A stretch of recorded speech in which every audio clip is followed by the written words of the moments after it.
Let's begin by introducing the supplied parts and hardware. We have a skid plate, we have a large skid plate bracket.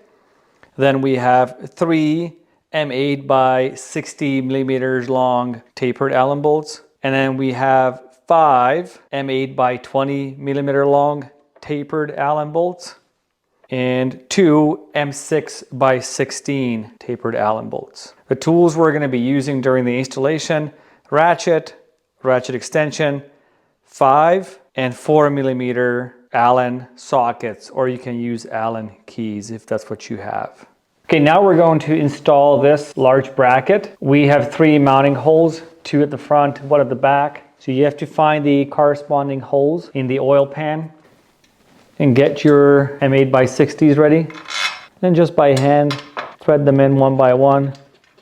Make sure to not go all the way tight. Just a few turns on each bolt, and one more. Now with the 5 millimeter Allen socket, I'm going to pull these bolts snug, one by one.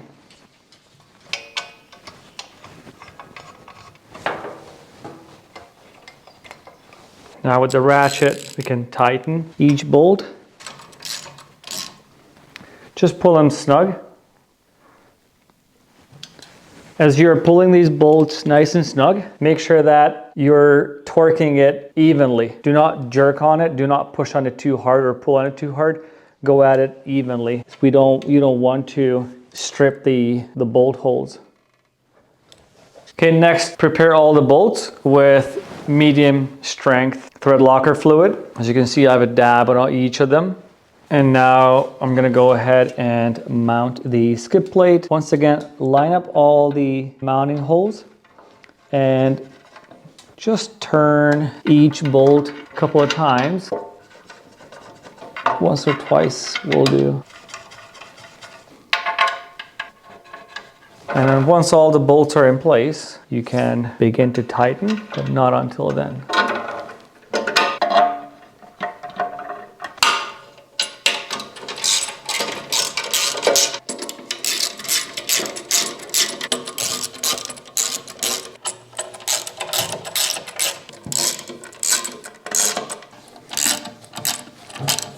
So that's how it looks once the installation is complete. We do recommend that you double check all these bolts once again after a test ride.